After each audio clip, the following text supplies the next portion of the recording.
Sorry if this room's a little dim for you, but it'll have to do.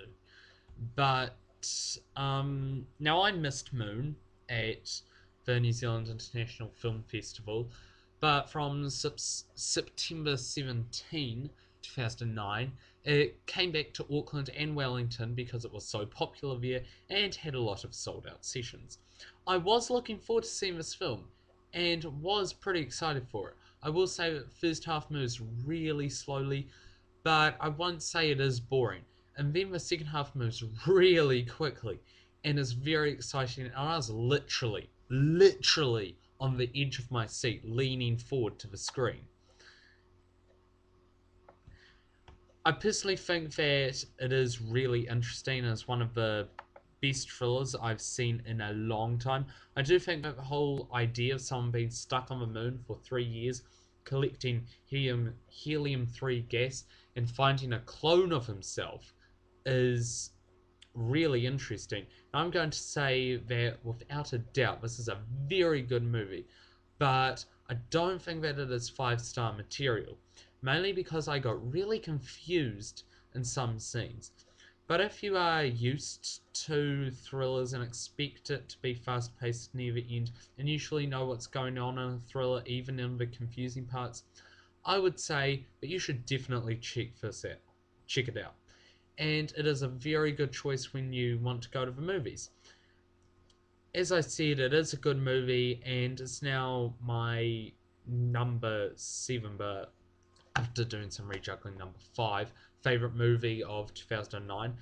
But I now have to say that a certain scene in the movie, it made me cry for the first time in a movie. There have been heaps of movies that have gotten me close to crying, like Up and Mary and Max, for example. Which I think I'll cry Mary and Max if I see it again because I must have been some kind of soulless monster for not crying in that the first time. Uh, but this movie had one scene that really made me cry. Now, don't get me wrong, this is not a sad movie. It is just that one scene that brought a tear to my eye. Now, I do not at all recommend this to anyone who is expecting this to be like a normal Hollywood mystery thriller and are used to movies like that and prefer that type of movie, because I'm telling you now, it is not like that. This movie is more of an independent or art house film and is not typical Hollywood. Honestly, the twists and turns and main plot is not what you see in a normal everyday film. And Sam Rockwell's acting is terrific in this. He gave an extremely convincing performance, and I thought that he gave what would be a realistic portrayal of his character. Trust me, the critics know what they are talking about with him, and he really brought his A game. Now, what is it that really makes Moon a great movie?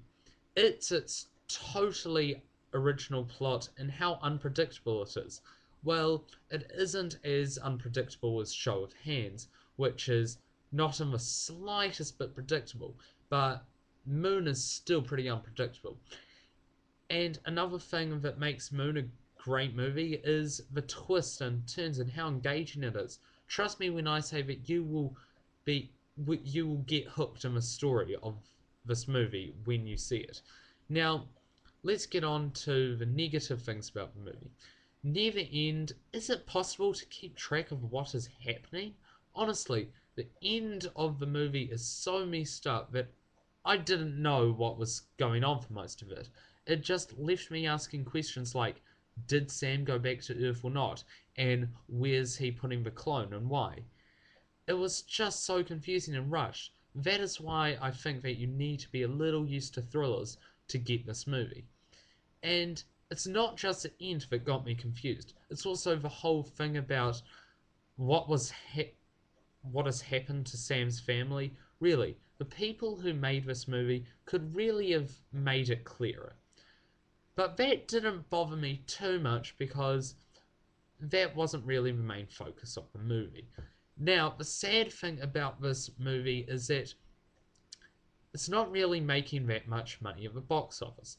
And it is really the poor choice of release and the number of cinemas showing it. It came out 1 week before the holidays and the same day as Aliens in the Attic, which looks, sounds, and I've heard is stupid and crap. And it was films like Year One and G-Force and Up, which made the most money because of the school holidays. And they do not deserve to make so much money. Now, don't get me wrong, I did like Up. Just I think that Moon is better and deserves more money. But that doesn't bother me too much because it has made more money over the months it came out. And also, the other problem, not many places showing it. It started off with only two places showing it, and then when I was kind of finishing, it only had four cinemas showing it. Out of all the weeks that it had been, or this back when I viewed it, been out, it has never been in the top 10 and never had any ads on public transport or on TV, just posters in the cinemas that show it. And another reason why it might not be making as much money as it should at the box office is that hardly anyone has heard of us. When people at school come up to me and ask when my next review will be, and I say that I'm doing my review on Moon, they just say things like, how old is this movie? Or how come I've never heard of this movie? Or don't you mean New Moon? Don't get me started on New Moon. This really sucks because it is a really good movie and should be seen by more people. But how are people going to see this when they've never heard of it? I know it's an art housey movie, but they should really have maybe done more advertising and stuff with it. And this movie is also a bit like Wally.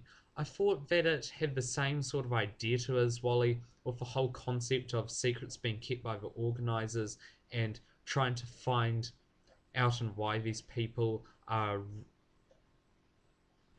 really where they are. And that is a little of one of my one sentence review, which is Moon is like a remake of Wally, but not animated and not for family audience. So after all, I'm going to give Moon a 4.5 out of 5.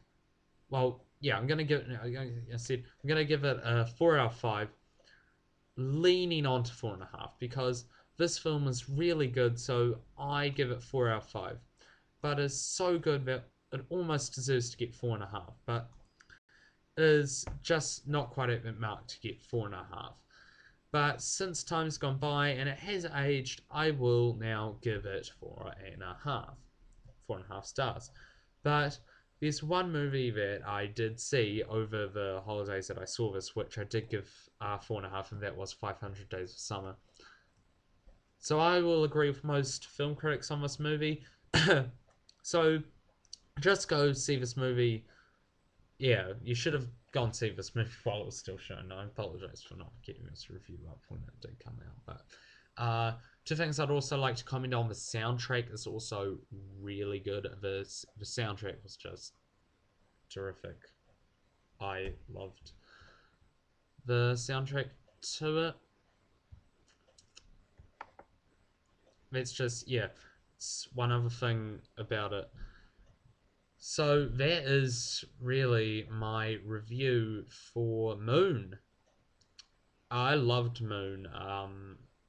And I'm really looking forward to Source Code tomorrow. I've been trying to steer as well away from reviews as I can, so when I review it, it's all my own opinion. And that's just a wee game I play with myself. I try when I have my most anticipated movie of the year, or maybe even my top. Yeah, when I have my most anticipated movie of the year, I will try and not listen or read to any reviews at all.